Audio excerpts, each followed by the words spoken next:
Here we are on the Sales Edge podcast. I'm so excited today. Hi, Celeste, your host. I'm here with Amy Hrehovcik. Oh my gosh. Right? Winning. Did I nail it? That was perfect.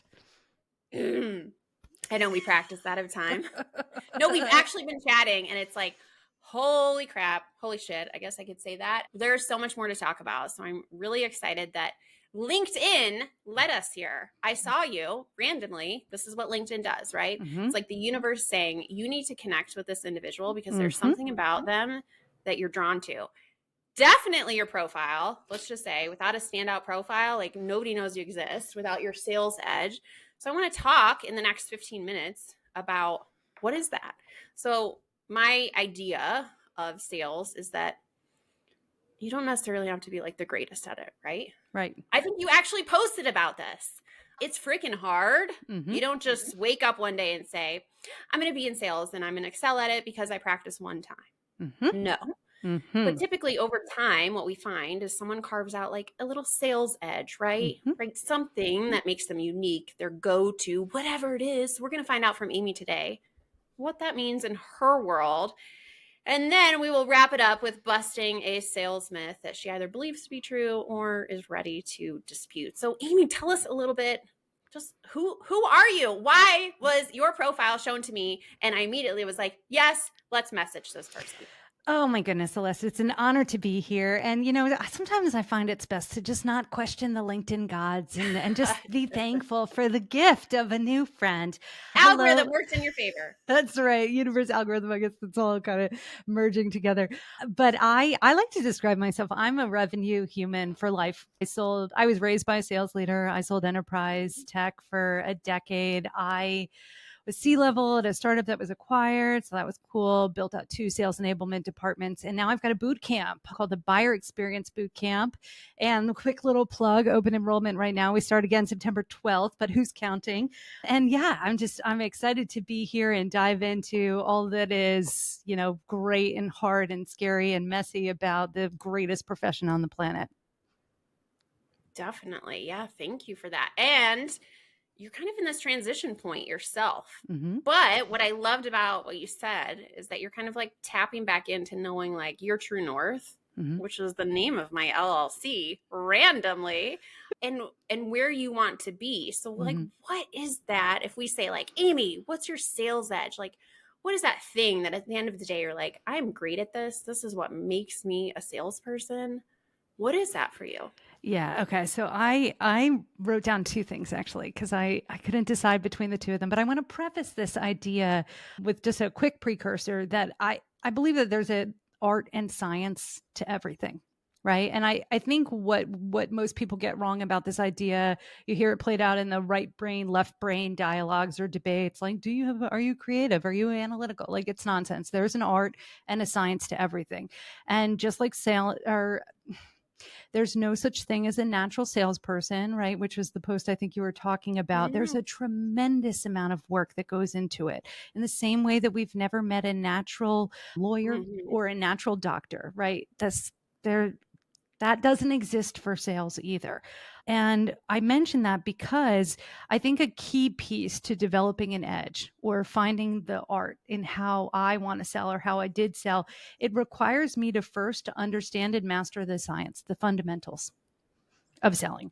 And then once I have my head wrapped around the fundamentals, right? And then you can kind of start to lean into that edge. And I will finish this thought with like, when I was learning to sell, Celeste, I'm dating myself here, but I stopped listening to music in my car for an entire year in favor of books on CDs. Do you remember those? That was the thing. Not too long ago, I listened to one on a 5-hour drive. So The CD. still a real thing if you have a CD player.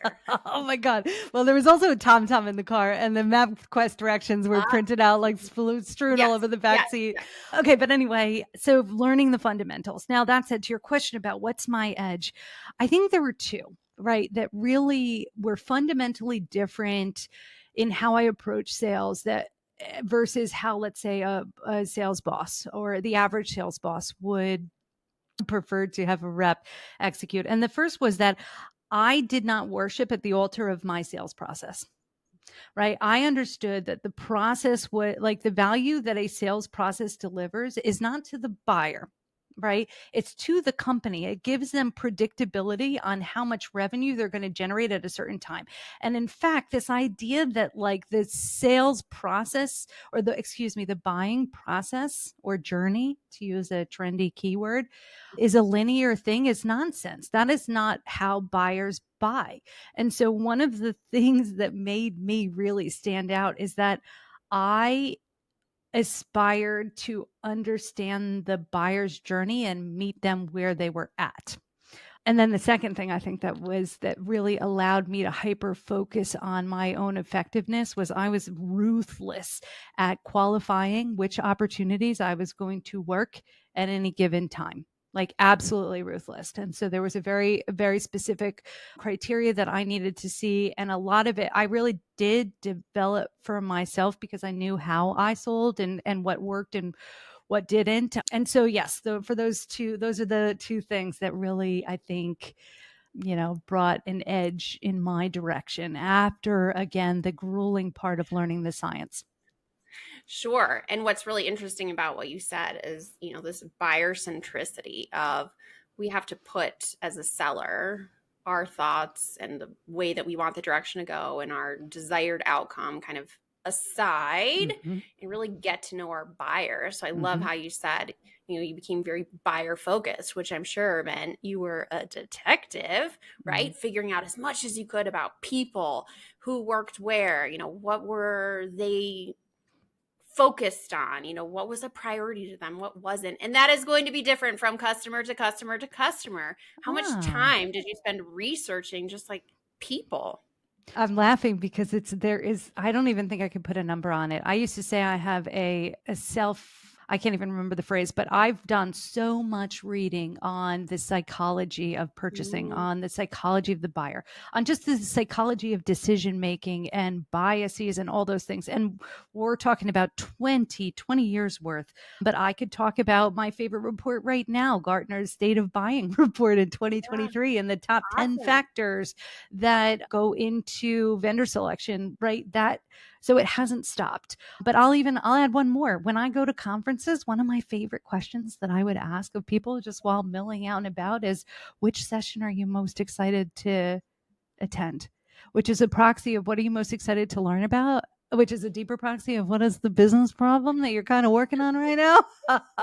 And so I never gave up a good opportunity, or I never missed an opportunity to your point, set aside my own agenda, right? Which is hard to do when you are going to get fired if you do not generate a certain amount of revenue every quarter, right? It is exquisitely difficult, but you got to figure out a way to do that. And then it's really pretty misleading in that when you do figure out how to do that, the size of the deals that you manifest, the referrals that come your way, just because you do show up differently, you do spend the time to understand and uncover the most important thing to the buyer, and then really root out like how can I help them achieve that impact.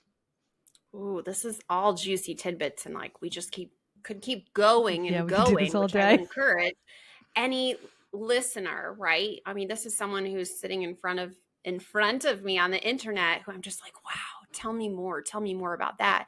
And something that happened to me early on in my sales career was just like figuring it out, right? Throwing mud at the wall. And we both started in a time where like the internet wasn't really a thing, right? It like just started. So for everybody who's starting their career now, like you are miles ahead of what information is available at your fingertips. Right. And you have to keep sharp if you want to continue to learn about buyers and the change. I mean, we have a huge change coming with boomers. My parents are boomers, right? Like 76, 78. My dad is still working, but soon he's exiting well, probably not, but he may be exiting the workforce, right? These great minds who are going to be leaving. And now we have a whole new generation coming up, 50% of millennials in decision-making roles. Like the way people interact, the way people buy, it completely changed, right? And it will continue to change. And if we are not looking at research and talking with people about what's going on in their world and getting really inquisitive, we are missing the mark and staying stuck in doing things that ultimately aren't going to help us shape our career. And I will tell you, even as someone who's going to be 44 next month, the amount of learning that I've had in the last year, in the last 3 years, is more than the 10 years prior combined. So never stop learning. And I love how you said you're just, feeding yourself that information so you can stay current and you can stay sharp. Now, I want to end with something that I think universally everybody in sales has been told in one point of their career, you must do this. This is a widely held belief that exists out there. What is the sales myth you were once told, taught to follow that you know now that is not true? And I want to bust that myth today.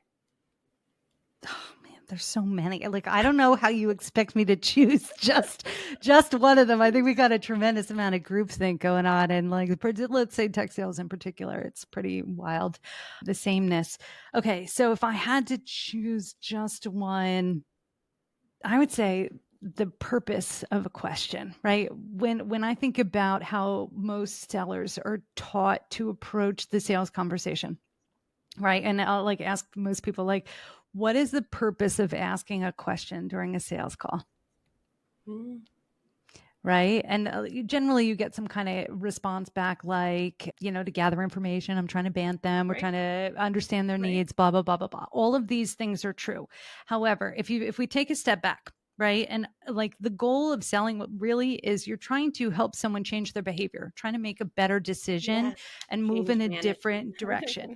So what is a precursor then to a change in behavior, especially a team of people, right? It's a change of thinking. And then you can take it a step back. What is the precursor to a change in thought? And that is, and always has been, a great question. And so the purpose of asking questions in sales is not self-serving. It is not to gather information about your buyers. It is to help them think differently about the business problem that they're experiencing so that they can attack it in a different way and achieve the impact that you bring to the table. So that's the big one, is the whole point, the whole premise of questions during discovery.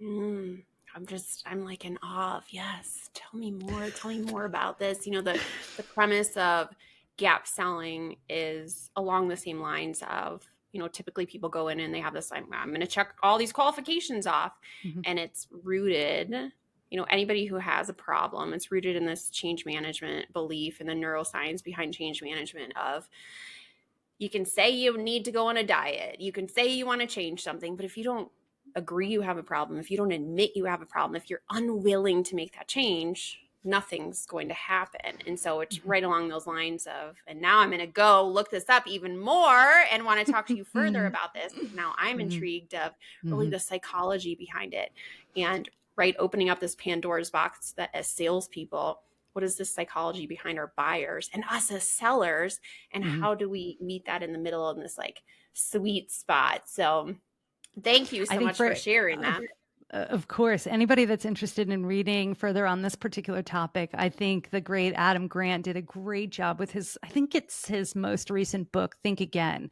Really spectacular work. And it changes the way that you start to draft questions. It changes the way that you think about the buyer journey, right? And it's I don't know, it's just like a very, very different way to approach it. I would say the runner-up was that like win rate effectiveness is greater than quota achievement.